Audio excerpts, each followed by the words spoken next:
오늘 저희들이 살펴볼 본문은 에베소서 1장 18절로 19절 말씀입니다.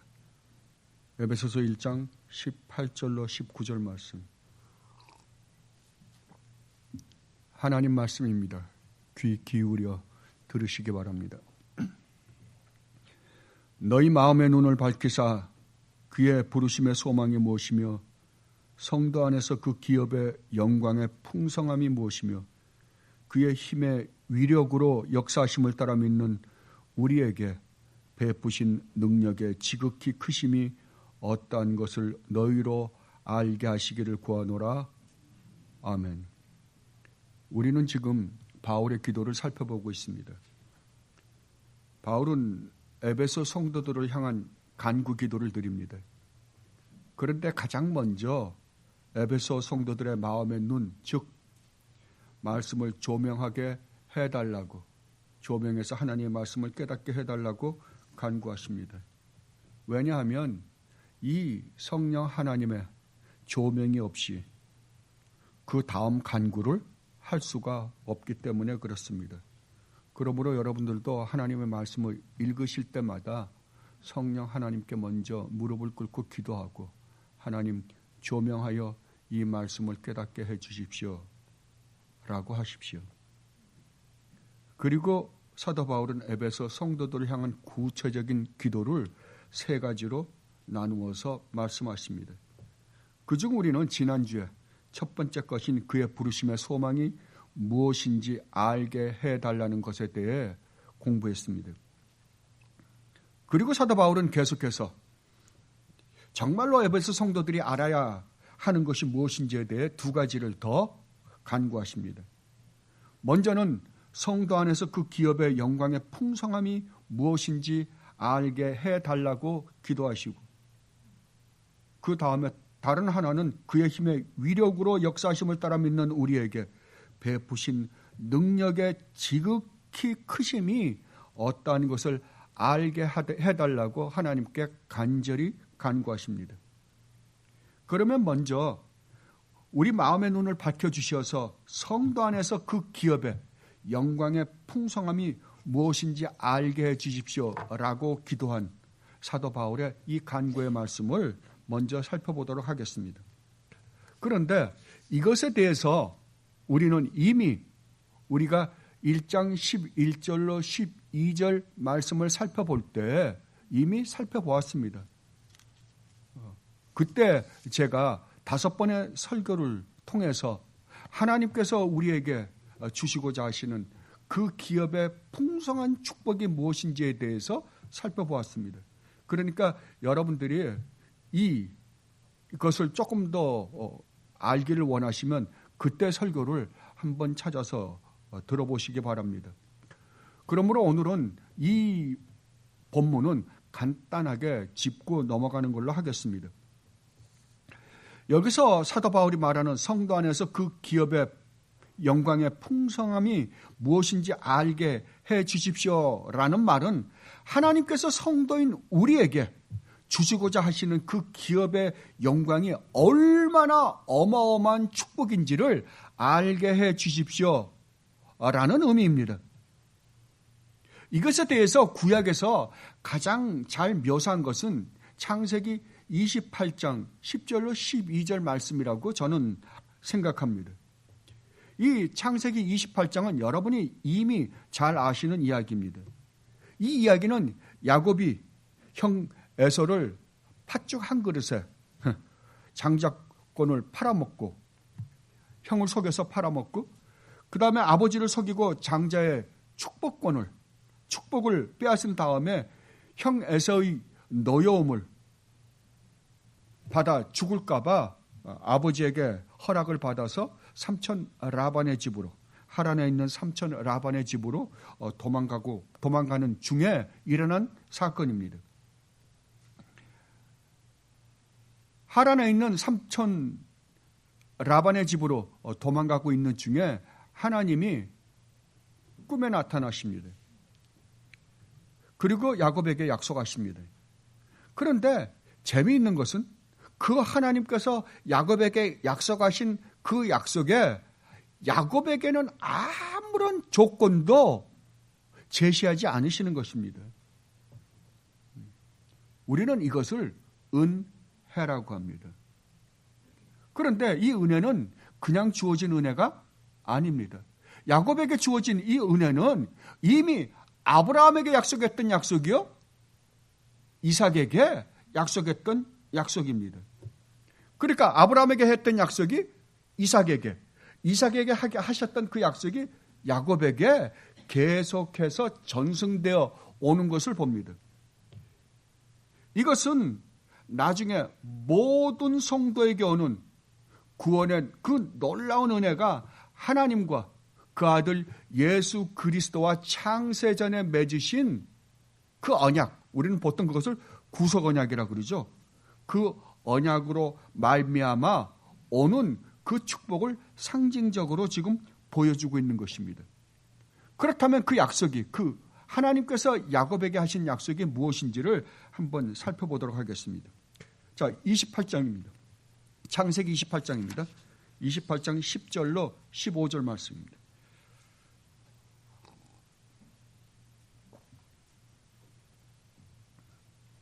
창세기 28장 10절로 15절 말씀입니다.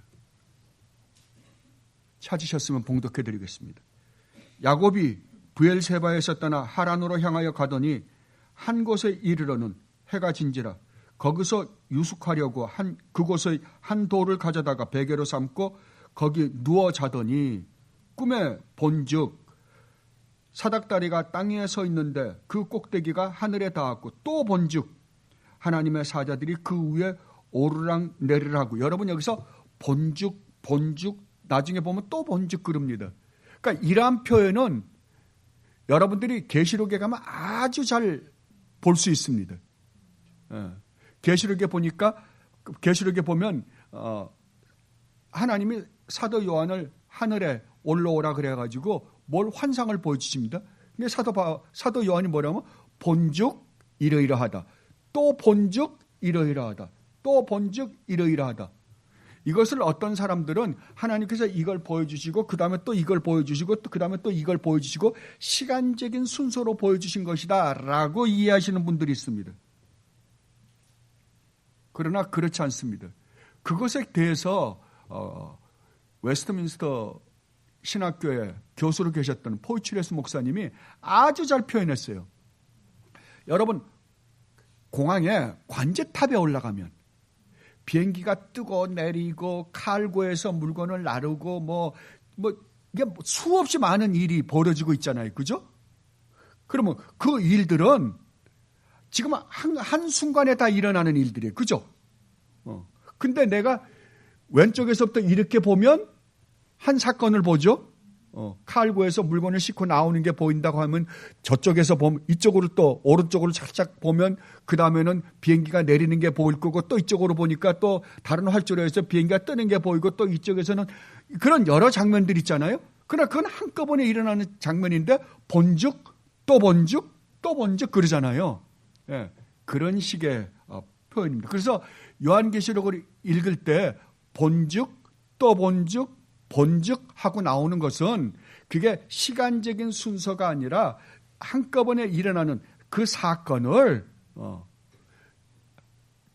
일어난 사건을 이렇게 저렇게 보고 있는 그 모습을 그린 것이다 라고 포이츄레스 목사님이 말씀하셨어요. 아주 제가 그 요한계시록을 공부할 때 그분의 책을 읽으면서 그거 하나는 확실하게 그분으로부터 배웠습니다. 그러니까 여러분들 요한계시록을 읽으실 때 그러한 것을 머릿속에 상기하시고 그 장면을 보시면 더 좋으실 것입니다.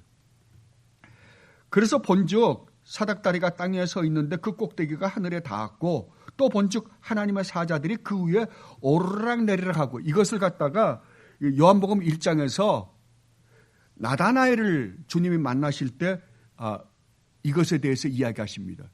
그러니까 여기서 사닥다리는 누구를 상징으로 하냐 그러면은 지금은 사닥다리가 하늘과 땅을 연결시켜 주는 거잖아요. 결국 하늘과 땅을 연결시켜 주시는 분은 누구예요? 중보자 대신 우리 주님 예수 그리스도밖에 안 계시죠. 그러니까 이 사닥다리는 누구를 상징으로 보여주는 거예요? 장차 오실 우리 주님이요. 그죠? 그래서 또 본즉 여호와께서 그 위에 서서 이르시되 나는 여호와니 너희 조부 아브라함의 하나님이요 이삭의 하나님이라.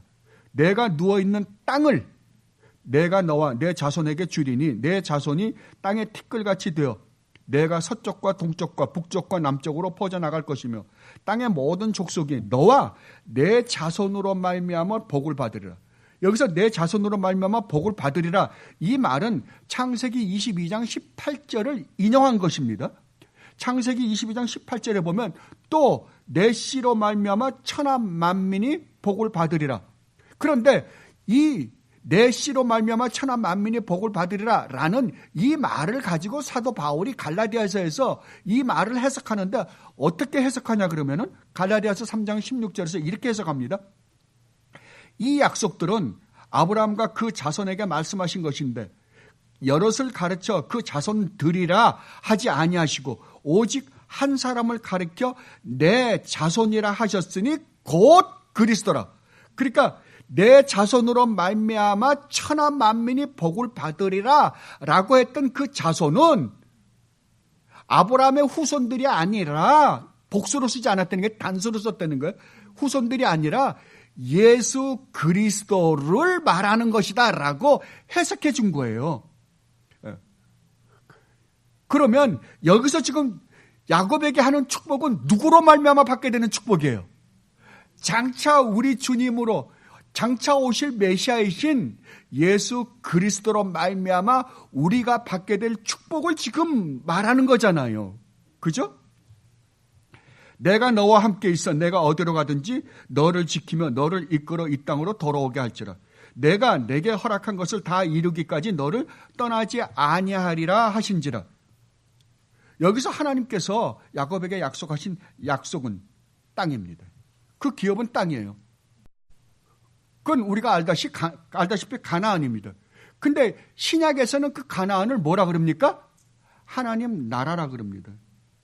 그렇다고 한다면 아브라함과 이삭과 야곱에게 약속하신 약속은 바로 하나님 나라입니다. 예수 그리스도로 말미암아 나중에 우리가 가게 될 우리에게 주어질 궁극적인 축복의 나라, 하나님 나라. 하나님 나라는 하나님이 다스리는 신정국가입니다. 하나님이 다스리는 나라를 하나님의 나라라고 그럽니다. 이것을 시편 105편에서 아주 잘 묘사했습니다. 시편입니다.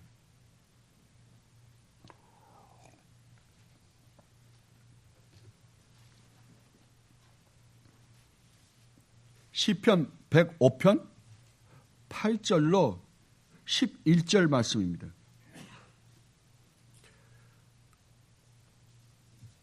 하나님 말씀입니다.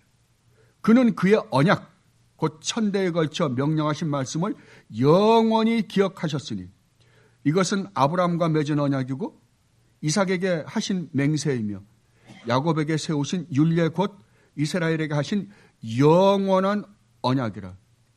이르시기를 내가 가나안 땅을 내게 주어 너희에게 할당된 소유가 되게 하리라. 영원한 언약인데 그 언약이 뭐예요? 가나안 땅을 주게 하는 게 영원한 언약이랍니다. 이스라엘 사람들은 지금도 이걸 믿고 있겠죠. 그죠? 문자 그대로. 그러나 우리가 알다시피 가나안 땅이 영원한 언약은 아닙니다. 그죠? 그러면 영원한 언약이 되는 땅은 뭐겠어요? 하나님 나라겠죠. 이것을 신약으로 돌아와 보면 우리가 에베소서에서 이미 살펴본 것처럼 바울은 이 축복을 하늘에 속한 신령한 복이다라고 말씀하셨습니다. 그렇다고 한다면 구약에서 하나님께서 약속하시는 모든 약속은 신약에서 그 실체가 예수 그리스도로 말미암아 우리에게 주어질 모든 영적인 축복, 그것을 말씀하고 있습니다. 그러므로 우리는 구약에서 하나님이 주신 우리 눈으로 볼 수 있는 모든 축복들은 신약에서 그것이 예수 그리스도로 말미암아 어떻게 실체화되었는지를 분명히 깨달아야 할 것입니다. 그래야지 하나님께서 우리에게 주시겠다라고 약속하신 진짜 복이 무엇인지 우리는 알 거 아니에요. 그래야지 예수님을 바로 믿죠. 이것에 대해서 사도 베드로가 얼마나 말씀을 잘하셨는지 몰라요. 베드로전서입니다. 베드로전서 1장입니다.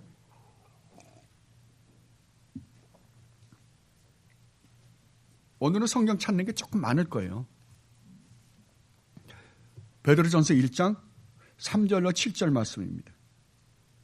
우리 주 예수 그리스도의 아버지 하나님을 찬송하리로다. 그의 많으신 긍휼대로 예수 그리스도를 죽은 자 가운데서 부활하게 하심으로 말미암아 우리를 거듭나게 하사 산 소망이 있게 하시며 썩지 않고 더럽지 않고 쇠하지 아니하는 유업을 있게 하시나니. 지금 이게 얼마 안 되는 이 조그마한 문맥 안에서도 하나님이 우리에게 주신 축복이 얼마나 놀라운지를 몰라요. 곧 너희를 위하여 어디에 간직하신 것이라? 하늘에 간직하신 것이라. 너희는 말세에 나타내기로 예비하신 구원을 얻기 위하여 믿음으로 말미암아 하나님의 능력으로 보호하심을 받았느니라. 그러니까 성도의 삶이 얼마나 안전합니까? 우리는 하나님의 능력의 하나님으로부터 보호하심을 받았고 받고 있고 앞으로도 받을 것입니다. 그러므로 너희가 이제 여러 가지 시험으로 말미암아 잠깐 근심하게 되지 않을 수 없냐. 그러니까 시험이 없는 건 아니에요. 성도에게 시험은 반드시 있어요. 그럼에도 불구하고 오히려 그 시험을 뭐라고요?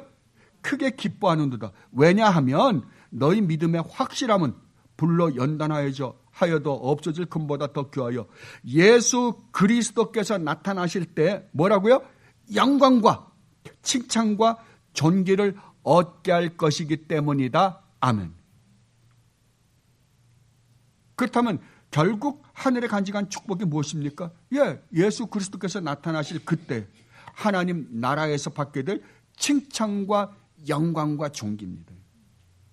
이 축복을 계시록 21장 1절서부터 22장 5절에 얼마나 자세하게 묘사했는지 모릅니다.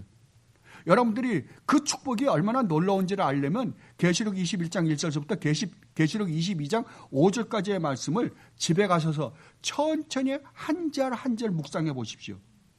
그러면 여러분이 하나님 나라에서 누리게 될 그 축복이 얼마나 놀라운지, 얼마나 놀라운 축복의 약속을 받았는지 여러분들은 아시게 될 것입니다.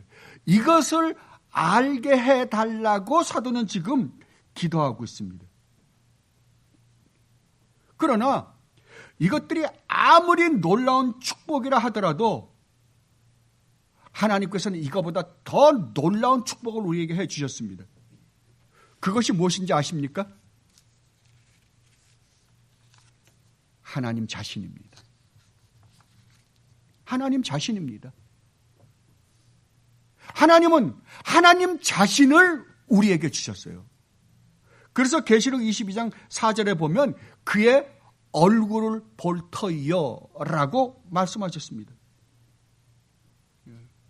우리는 하나님 나라에서 하나님 나라가 아무리 아름다운 나라라 하더라도 그냥 아름다움으로 끝나면 아무 의미 없습니다. 그러나 우리에게 주어진 축복 중에 가장 큰 축복은 무엇이라고요? 영원히 영광의 하나님을 맛보고 즐기고 누릴 수 있게 된 것입니다. 이거보다 더 큰 축복은 이 세상에 존재하지 않습니다. 이것이 하나님께서 우리에게 주시는, 그리스도 안에서 우리에게 주신 최고의 축복입니다.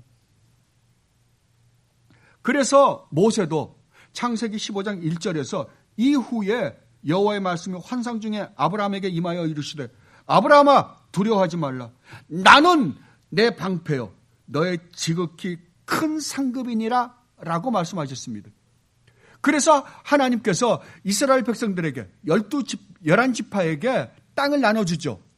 근데 유일하게 레위지파에게는 안 주십니다. 안 주시면서 뭐라 그럽니까? 내가 너의 상급이다. 내가 너의 기업이다. 라고 말씀하십니다. 레위지파는 구원받은 하나님의 백성을 상징으로 보여주고 있습니다. 그렇다고 한다면 우리에게 하나님께서 주신 최고의 축복은 누구라고요? 하나님 자신이라고요. 나를 가져라 그러는 거예요. 하나님은 나를 가져라.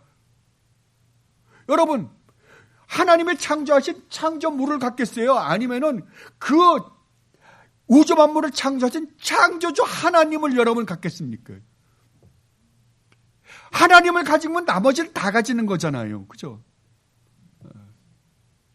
만약에 여러분들이 정말 이 하나님을 가지고 이 하나님 안에서 살고 있다고 한다면 여러분은 이미 하나님 나라에서 살고 있는 것입니다. 이분의 다스림을 여러분들이 받고 산다고 한다면, 아까 제가 설명해 드렸죠. 하나님 나라라는 말의 의미가 뭐라고요? 하나님의 다스림입니다. 하나님께서 다스리는 나라라니까요. 그렇다고 한다면 여러분이 하나님의 다스림을 받고 산다고 한다면 여러분 안이 뭐가 되는 거예요 벌써?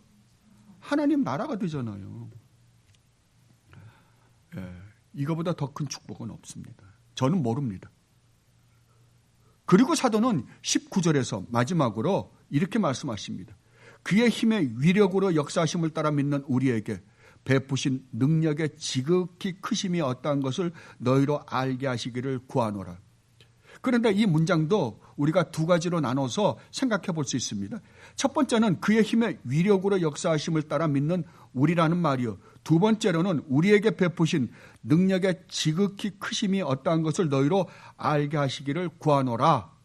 이 두 가지로 나누어서 생각해 볼 수 있습니다. 그렇다면 첫 번째, 그의 힘의 위력으로 역사하심을 따라 믿는 우리라는 말의 의미가 무엇인지에 대해서 살펴보도록 하겠습니다. 그런데 이 말도 우리가 두 개로 나누어서 생각해 봐야 할 것입니다.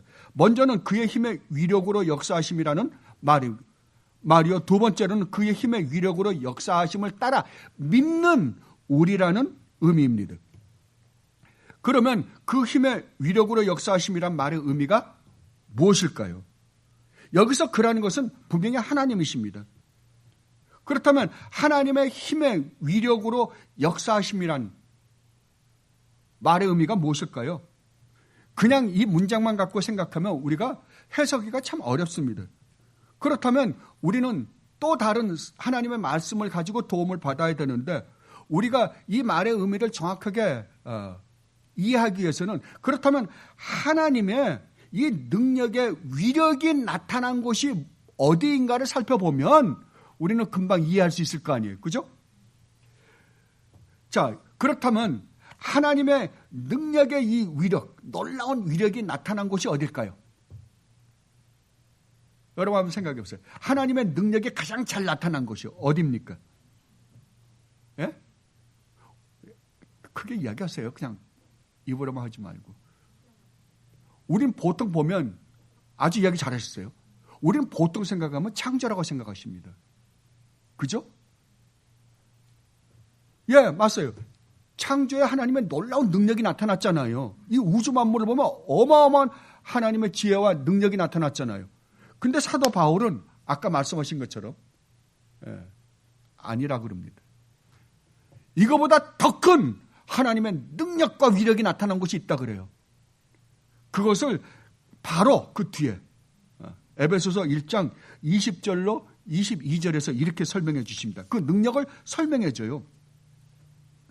그의 능력이 그리스도 안에서 역사하사 죽은 자들 가운데서 살리시고 하늘에서 자기의 오른편에 앉히사 모든 통치와 권세와 능력과 주권과 이 세상뿐 아니라 오는 세상에 일컫는 모든 이름 위에 뛰어나게 하시고 또 만물을 그의 발 아래에 복종하게 하시고 그를 만물 위에 교회의 머리로 삼으셨느니라. 아멘.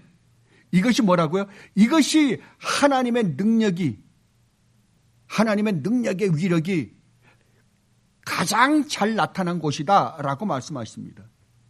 그 능력이 어디에 나타났어요? 그리스도 안에서요. 예수 그리스도에게 나타났다고 합니다. 아까도 말씀드렸지만 우리는 보통 하나님의 무한하신 능력과 지혜가 어디에 나타났나 라고 생각하면 금방 창조라고 생각합니다. 그러나 사도는 그렇지 않다. 예수 그리스도에게 나타난 것이 가장 큰 능력이다 라고 말씀하십니다. 자, 그렇다고 한다면 창조보다도 더 놀라웠고 경이롭고 하나님의 능력이 가장 잘 나타난 사건은 무엇보다도 하나님이 인간이 되신 것입니다. 이거 불가능한 일입니다. 하나님이 인간이 되신 사건. 어떤 신학자가 그렇게 이야기를 했어요. 하나님이 인간이 되셨다는데 여러분들이 기절하지 않으면 여러분은 복음을 모르시는 분입니다 라고 말씀하시더라고요. 맞습니다. 어떻게 하나님이 인간이 되실 수 있습니까? 무한한 존재가 어떻게 유한한 인간이 되셔서 올 수 있냐고요. 근데 그뿐이 아니잖아요. 인간이 되셨을 뿐만 아니라 이 죄악된 세상에 오셔서 하나님이 보시기에도 구더기만도 못하고 죄덩어린 인간에게 은혜와 자비를 베푸시기 위해 온갖 모욕과 멸시와 천대와 조롱과 핍박을 받으시고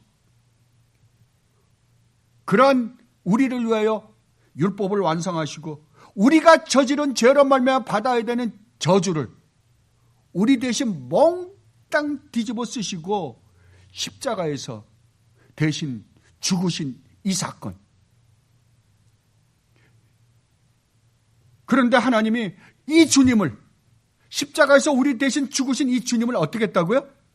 부활시키셨다고요. 이거보다 더 큰 하나님의 능력이 나타난 곳은 없다라고 말씀하십니다. 그리하여 하나님의 의로우심을 하나도 손상하지 않으시고 우리로 하여금 다시는 정죄받지 않게 해주시고 또 하나님으로부터 의롭다함을 얻게 해주셨습니다. 의롭다함을 받게 해주셨어요. 그리하여 승천하여 하늘에서 하나님 우편에 앉히시고 모든 통치와 권세와 능력과 주권과 이 세상뿐만 아니라 오는 세상에 일컫는 모든 이름이여 뛰어나게 하시고 만물을 사도 베드로는 천사들도 너보다 놀라서 알기를 원했다라고 말씀하십니다. 이 섬긴 바가 자기를 위한 것이 아니요 너희를 위한 것임이 계시로 알게 되었나니 이것은 하늘로부터 보내신 성령을 힘입어 복음을 전하는 자들로 이제 너희에게 알리신 것이요 천사들도 살펴보기를 원하는 것이냐. 얼마나 놀라서 천사들이 우주 만물을 창조하시는 거 보고 놀랐겠어요? 하나님이 그런 능력을 가지고 계신 걸 뻔히 알기 때문에 그렇게 놀라진 않았을까? 와, 대단하게 창조하셨다 라고 하지. 그런데 하나님이 당신에게 죄를 지어 영원히 멸망할 수밖에 없는 그 죄인들을 구원하시기 위하여 자기 아들을 보내서 이 땅에서 온갖 모욕과 멸시와 천대와 조롱과 핍박을 다 받게 하시고 율법을 지키게 하시고 우리가 저지른 죄를 몽땅 뒤집어 씌우셔서 십자가에 매달아 죽이시기까지 하시고 우리를 구원하신 하나님의 그 능력을 볼 때 천사들이 어떻게 했다고요? 어떻게 이런 일이 일어날 수 있는가? 라고 놀랬다니까요. 놀랬다고요. 그래서 사도 바울은 로마서 11장에서 이렇게 고백을 하십니다. 깊도다 하나님의 지혜와 지식의 풍성하며 그의 판단은 헤아리지 못할 것이며 그의 길은 찾지 못할 것이로다. 누가 주의 마음을 알았느냐? 누가 그의 모사가 되었느냐? 누가 주께 먼저 드려서 갚으심을 받겠느냐? 이는 만물이 주에게서 나오고 주로 말미암고 주에게로 돌아갑니다. 그에게 영광이 세세에 있을지어다. 아멘. 얼마나 놀랍습니까? 그런데 이 하나님의 놀라운 능력의 위력이 우리 안에서 어떻게 역사했다고요? 사도 바울은 이것이 우리 안에서 우리로 하여금 복음과 예수 그리스도가 우리의 주여 그리스도로 믿을 수 있게 믿음을 허락하셨다라고 말씀하십니다. 그렇다면 우리가 예수님과 복음을 믿게 된 것은 우리의 지혜로 말미암은 것이 절대 아닙니다. 하나님의 은혜로 말미암은 것입니다. 허물과 죄로 죽은 우리를 성령 하나님이 오셔서 영적으로 죽은 우리를 살리시고 복음을 듣게 하시고 깨닫게 하시고 믿게 하신 결과로 우리가 믿게 된 것이라고. 우리가 예수를 믿게 된 것은 전적인 하나님의 이 놀라운 능력의 위력이 우리 안에서 역사하신 결과라고 지금 말씀하고 있습니다. 이것을 사도 바울이 고린전서 12장 3절에서 이렇게 말씀하십니다. 그러므로 내가 너희에게 알리노니 하나님의 영으로 말하는 자는 누구든지 예수를 저주할 자라 하지 아니하시고 또 성령으로 아니하고는 누구든지 예수를 주시라 할 수 없느니라. 아멘. 바로 이것입니다. 여러분들이 정말 진실로 복음을 이해하고 예수 그리스도를 여러분의 주여 그리스도라고 마음으로 진실되게 고백했다면 이 고백은, 이 믿음의 고백은 여러분이 똑똑해서 잘나서 여러분들이 이 복음을 이해했기 때문에 여러분들이 고백한 것이 아니라 여러분 안에서 누가 역사하신 결과라고요? 성령 하나님이 역사하신 결과라고 사도 바울은 지금 말씀하고 있는 것입니다. 이 말은 우리가 예수님을 믿게 된 것은 우리 안에서 역사하시는, 우리가 저항할래야 저항할 수 없는 그 어떠한 힘이 우리로 하여금 믿게 했다라고 지금 말씀하고 있는 거예요. 이것을 신학적으로 불가항력적 은혜라 그럽니다. 우리는 이것을 분명히 해두어야 합니다. 왜냐하면 오늘날에는 이것을 거부하는 풍조 속에 우리가 살고 있기 때문에 그렇습니다. 이 세상은 지금 이걸 믿지 않고 있어요. 분명히 사도 바울이 이렇게 확실하게 말씀하시는데도 불구하고 하나님의 크신 능력이 우리 안에 역사하심으로 말미암아 우리가 믿게 되었다라고 말씀하시는데도 불구하고 오늘날은 아니라는 거예요. 우리 인간이 믿음을 고백했기 때문에 구원받았다라고 가르칩니다. 아닙니다. 절대 아닙니다. 이것을 우리 개혁주의에서는 불가항력적 은혜라고 합니다.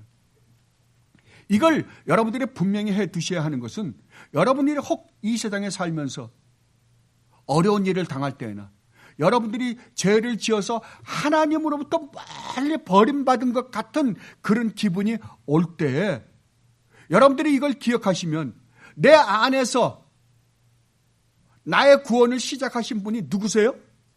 하나님이세요. 하나님의 능력이 내 안에서 역사해서 나로 하여금 이러한 신앙 고백을 하게 했단 말이에요. 그렇기 때문에 나로 하여금 내 안에서 역사해서 이 신앙 고백을 하신 그분이 이 구원을 완성하실 것이다 라고 다시 한번 힘을 얻어 주님 앞에 나아갈 수 있는 놀라운 힘이 우리 안에서 생겨요. 그래서 이러한 교리가 중요한 것은 바로 이러한 이유들 때문에 그렇습니다. 그리고 사도 바울은 마지막으로 그의 힘의 위력으로 역사하심을 따라 믿는 우리에게 베푸신 능력의 지극히 크심이 어떠한 것을 우리로 알게 하시기를 구하노라 라고 말씀하십니다. 사도는 지금 이 능력이 우리에게 역사했고 지금도 역사하고 계시며 앞으로도 역사하실 것이라고 말씀하십니다. 그런데 이 역사하시는 이 능력이 얼마나 엄청난 능력을 갖고 있는지 그러면 우리는 정말 안심하고 우리 주님 믿을 수 있잖아요. 왜냐하면 우리의 힘으로 우리 구원을 이루는 게 아니라 이 하나님의 놀라운 능력의 위력이 우리를 궁극적으로 구원할 것이기 때문에 그렇습니다. 이것을 알게 해달라고 기도하고 있는 것입니다. 자, 그렇다고 한다면 우리에게 중요한 것은 우리는 어떻게 하면 이것을 우리가 느낄 수 있는가, 깨달을 수 있는가 이거잖아요, 이제. 우리는 우리 안에서 지금 역사하고 있는 이 역사를, 이 능력을 우리는 어떻게 체험할 수 있는가? 여러분 어떻게 체험할 수 있을까요? 산에 가서 기도하면 될까요? 1차적으로 우리에게 일어난 결과를 보면 우리는 알 수 있을 거 아닙니까? 예.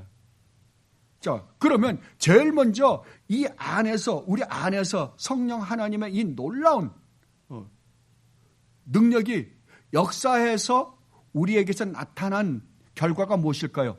사도행전 16장 13절로 14절 말씀을 보면 이렇게 말씀하십니다. 안식일에 우리가 기도할 것이 있을까 하여 문밖 강가에 나가 거기 앉아서 모인 여자들에게 말하는데 두아디라 시에 있는 자색 옷감 장사로서 하나님을 섬기는 루디아라 하는 한 여자가 말을 듣고 있을 때 주께서 그 마음을 열어 바울의 말을 따르게 하셨다. 그러니까 루디아 안에서 뭐가 역사한 거예요? 어떤 능력이 역사했는데 그 능력이 역사해서 뭘 깨닫게 한 거예요? 바울이 전하는 이 복음의 말씀을 깨닫게 한 거예요. 그죠? 자, 두 번째로 우리는 에베소서 2장 8절을 보면 알 수 있습니다. 이건 조금 전에 앞에서도 제가 여러분들에게 말씀드린 겁니다. 너희는 그 은혜에 의하여 믿음으로 말미암아 구원을 받았으니 이것은 너희에게서 난 것이 아니와 하나님의 선물이라. 뭐가요? 믿음으로 우리가 구원을 받는데 이 믿음이 뭘로 왔다?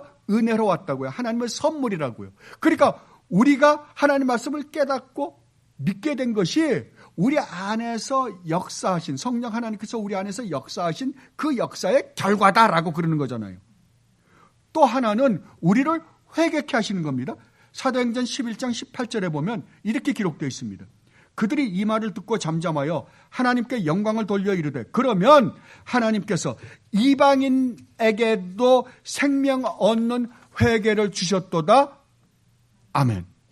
그러니까 생명 없는 회개를 하는 것도 누구로 말미암아 거예요? 하나님의 은혜로요. 내 안에서 역사하시는 그 능력으로요. 그리고 네 번째로는 빌립보서 2장의 논증입니다. 빌립보서 2장 12절로 13절에 이렇게 말씀하십니다. 그러므로 나의 사랑하는 자들아 너희가 나 있을 때뿐만 아니라 더욱 지금 나 없을 때에도 항상 복종하여 두렵고 떨림으로 너희 구원을 이루라. 너희 안에서 행하시는 이는 하나님이시니 자기의 기쁘신 뜻을 위하여 너희에게 소원을 두고 행하게 하시나니. 그러니까 우리 안에서 내가 하나님의 말씀을 쫓아 살아야지라는 마음을 갖게 한 것은 내 안에서 누가 역사하는 결과다? 성령 하나님이 역사하신 결과다라고 이야기합니다. 이걸 보면 이러한 모든 고백들을 하게 한 것이 누구세요? 성령 하나님뿐만 아니라 우리로 하여금 하나님의 뜻을 쫓아 살아야겠다라는 마음까지 주신 분이 성령 하나님이세요.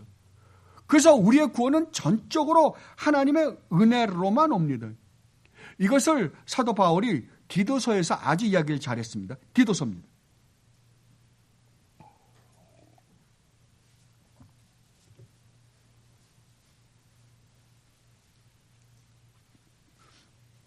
디도서 3장입니다.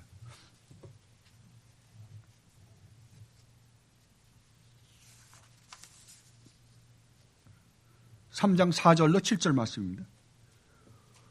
우리 구주 하나님의 자비와 사람 사랑하심이 나타나실 때 우리를 구원하시되 우리가 행한 바 의로운 행위로 말미암지 아니하고 오직 그의 긍휼하심을 따라 중생과 씻음과 성령의 새롭게 하심으로. 그러니까 우리가 거듭나고 깨끗하게 씻음을 받고 새롭게 하심을 받은 것 전부 누구 역사예요?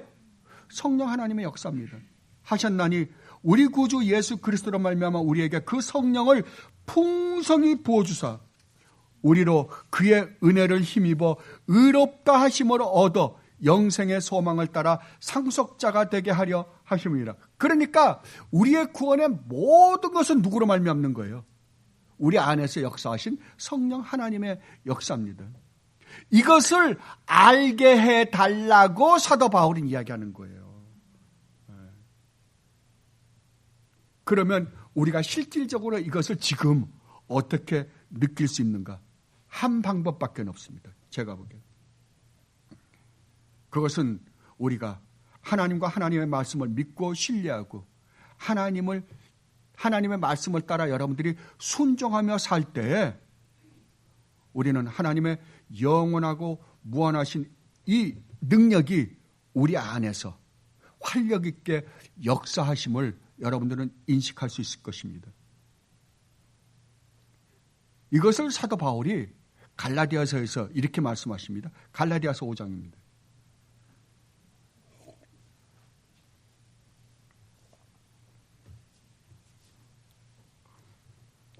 갈라디아서 5장 16절로 26절 말씀입니다.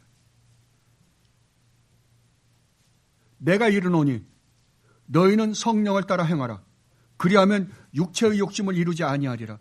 육체의 소욕은 성령을 거스르고 성령은 육체를 거스르나니 이 둘이 서로 대적하므로 너희가 원하는 것을 하지 못하게 하려 함이니라. 너희가 만일 성령의 인도하시는 바가 되면 율법 아래에 있지 아니하리라. 육체의 일은 분명하니 곧 음행과 더러운 것과 호색과 우상숭배와 주술과 원수 맺는 것과 분쟁과 시기와 분냉과 당짓는 것과 분열함과 이단과 투기와 술 취함과 방탕함과 또 그와 같은 것들이라. 전에 너희에게 경계한 것 같이 경계하느니 이런 일을 하는 자들은 뭐라고요? 하나님 나라를 유업으로 받지 못할 것이요 오직 성령의 열매는 사랑과 희락과 화평과 오래 참음과 자비와 양성과 충성과 온유와 절제니 이 같은 것을 금지할 법이 없느니라. 그리스도 예수의 사람들은 누구예요? 여러분들이잖아요. 그죠? 여러분들이 그리스도 예수의 사람들이잖아요. 성도들이잖아요. 성도들은 육체와 함께 그 정욕과 탐심을 어떻게 했다? 십자가에 못 박았느니라. 만일 우리가 성령으로 살면 또한 성령으로 행할지니 헛된 영광을 구하여 서로 노엽게 하거나 서로 투기하지 말지니라. 아멘. 그러니까 우리 안에서 역사하는 성령의 그 역사를 우리는 어떻게 느낄 수 있는가? 여러분에게 육체의 소욕의 열매가 맺히면, 육체의 열매가 맺히면 어떻게 한다? 여러분들은 지금 성령을 쫓아 사는 삶이 아니라 여러분에게서 성령의 열매가 맺히면 여러분 안에서 여러분들이 성령을 쫓아 사는 걸로 말미암아 여러분 안에서 누가 역사하고 계시는 거예요? 성령 하나님이 역사하고 계시는 것이다 라고 말씀하십니다. 그래서 사도 바울이 너희는 성령을 근심되게 하지 말라, 성령을 소멸시키지 말라라고 말씀하셨어요. 그러니까 여러분들이 정말 성령 하나님이 우리에게 주신 이 하나님의 말씀을 쫓아 여러분들이 순종하며 살 때 여러분들은 뭘 느낄 수 있다? 내 안에서 역사하시는 하나님의 놀라운 이 능력의 손길을 우리는 느낄 수 있다라고 지금 사도는 말씀하고 있습니다. 저는 여러분이 이 능력의 하나님을 믿고 신뢰하고 성령을 쫓아 순종하며 삶으로 말미암아 하나님의 이 놀라운 능력이 내 안에서 역사해서 지금 여러분과 함께 임재하시며 여러분과 함께 동행하고 계시는 그 하나님의 임재를 느끼고 이 축복을 누리며 사는 여러분들이 되시기를 진심으로 바랍니다. 기도하겠습니다. 아버지 하나님, 정말 감사합니다. 저희들이 아버지의 말씀을 깨닫고